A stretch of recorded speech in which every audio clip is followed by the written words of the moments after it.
Okay, I have another question, and that is, it seems like there's a fine line between unconditional love and not caring.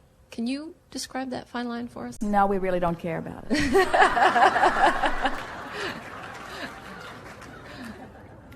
Unconditional love says, I want so much to be in alignment with who I really am that I will focus powerfully on things that allow me to be who I really am. Conditional love says, I want to feel good, but when I look at that, I don't. So that condition needs to change so that I can look at it as I must, because I don't have any ability to push my own button. I don't have any ability to control what I give my attention to. So I think it's easier. We're being sarcastic. Can you tell? It doesn't become us. I think this condition needs to change so that when I look at this condition, because I can't help myself from looking at this condition, I will then be able to feel good when I look at this condition. That's conditional love. Unconditional love says, I want so much to feel good that I've trained myself to reach for the feeling or vibration of feeling good. And in doing so, I choose things to focus upon that allow me connection to source energy. So you don't have to change because I have the ability to ignore you.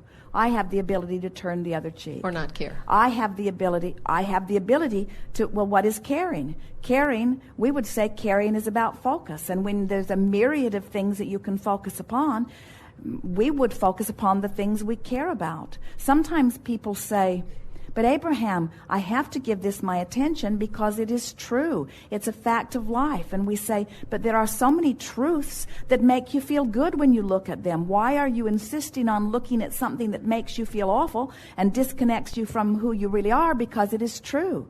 That's like saying, because someone else made it their object of attention, achieved vibrational alignment with it until it manifested in their experience and made it a reality or their truth, now I should do the same thing. And we say that there is no logic in that reasoning. So how does, sometimes, in a relationship, it's so easy to allow the other person's disconnection to disconnect you. That's because you got off on the wrong foot to begin with. That's because when someone loves you or appreciates you, and in their attention of you and in their appreciation, they are connected to source energy. And now as they're holding you as their object of attention, they're flooding that pure positive energy all over you. And you say, oh, that feels so good. I want more of that. We say, of course you want more of that. And there's nothing more wonderful than to be in the gaze of pure positive energy of someone appreciating you. But then where most of you go wrong is, then you say, I like that so much, now I will perform whatever antic is necessary to keep you looking at me positively. So you just let me know anything you need me to do. I'll jump through all of the hoops so that you'll keep looking at me that way. And when you start doing that, when their approval of you matters more to you than your own connection to source energy, now you've lost your own Magellan. Now you've lost your guidance system. And that happens to so many as they let religion or mother or peer group or someone outside of the way they feel dictate or encourage their behavior. Most people are not yet guiding themselves with their own guidance system. Most people care much more about what somebody else thinks than how they feel themselves. And that's why this art of allowing is all about you becoming selfishly intertwined with the way you feel. Your question is the most important question that could ever be asked. How can I activate in myself conscious awareness of my own guidance system? And we say, you just got to think and feel and think and feel and think and feel and think and feel and pay attention to what you're thinking, and more importantly, pay attention to how that thought feels, and then begin to strike some correlation between the comparative thoughts and feelings until you say, yes, I consciously prefer this thought to this. Esther will turn on a movie, and she can tell by the music whether she wants to watch what's coming next. She watches the movies as they're climbing to that happy place. So many movies, they start out and they make you fall in love with the characters, and they show all of these wonderful things, and the love affair just gets more and more and more, and Esther just loves it. She can tell by the music that that's what's going to happen. And then that horrible thing is about to happen to one of them, and she can tell when the music changes, and so she just turns it off and in her own mind leaves them right there where she liked them. you see. And what we're wanting you to do is to do that with all things, to let every subject, bring it right to that place that feels really good, and if it starts to turn at all, then just turn your attention someplace else. And little by little, you get so you can feel where you are. So that then in time, nothing's ever a surprise. We love it when something wonderful happens and you notice the correlation between what you've been thinking and feeling and what's manifested, and you say, I did that. And we want you, whether you like it or whether you don't like it as it manifests, to say, I did that. Make the correlation. I did that. That's my attraction process. I did that. Because whether you liked it or not, in acknowledging that I did that, now there's no risk involved. I ate that and I didn't like it. I ate that and I liked it. I said that and it felt good. I said that and it didn't feel good. I went here and it felt good. I went there and it didn't feel good. And in time you get so you can feel, you can walk into a room and you can tell when you walk into the room whether it has potential of pleasing you or displeasing you. You can feel which corner of the room you're wanting to gravitate to. Your guidance system just calls you right along. It's what we call living life by inspiration rather than by motivation, you see. Or eventually all the rooms seem to be pretty good. Seems eventually like you don't every walk door in, that opens is a good one. Every door even now is.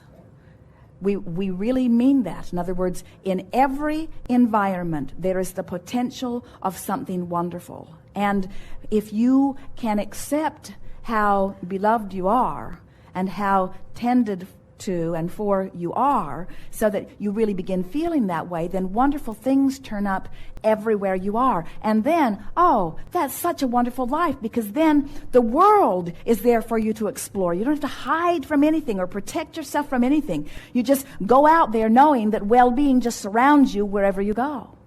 We would like to let you know that well-being is everywhere, and we're going to tease you a little bit by saying that there are mass murderers in your midst all the time. In other words, up and down the freeways, there are people that are wishing ill to each other all around you, but they have nothing to do with you. They will not rendezvous with you. You don't need to cage them and ship them off to an island somewhere and keep guard on them and protect yourself from them. In other words, they're really good at getting out. They're really good at not getting caught. There are a lot more of them out there than in there, you see. They're all around. But law of attraction isn't lining you up with them because they're not a vibrational match to you. You don't need to worry about it or guard yourself or protect yourself. Yeah, got one very small one, which I think is actually already answered. But anger, for me, comes really easily. I mean, it's automatic. And you mentioned that you have to deliberately choose that angry thought. But it feels good to me when I get angry. I feel powerful. I'm just strong. Then what that means to you is that we'll be gentle. Is that it may be a pretty common set point for you. In other words, you may have been there often enough that it's a comfortable vibration for you. So it's your starting point, not something that you're reaching for now. You want to reach past it into the next vibration.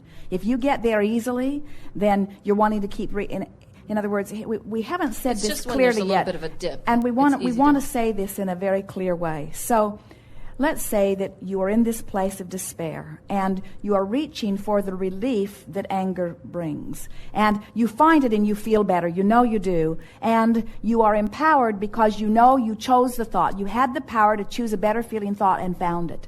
Now, the next most important thing, and it is a very crucial thing, is to acknowledge, I don't plan on staying here. Because bliss is my goal, even though it's a long way from where I am maybe, but I don't plan on staying here. So as soon as you stabilize there, where it's not a stretch to stay there, then you must, if you're wanting to improve your vibrational state of being, reach for something that's further up the scale. And we always encourage you to reach as far as you can reach, and if you don't make the jump, then settle back here. Reach as far as you can reach, and if you don't make the jump, then settle back. But don't reach so far that you are discouraged and then you don't try to make the jump anymore.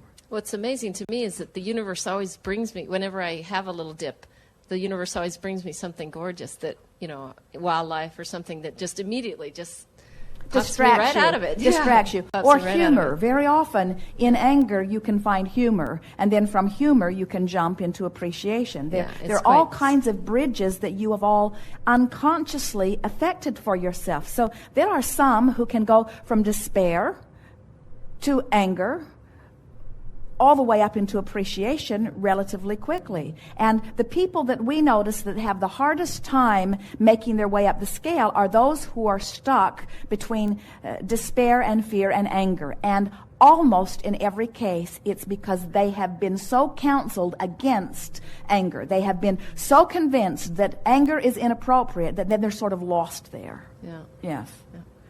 Great. Very Thanks. good. Yes, indeed.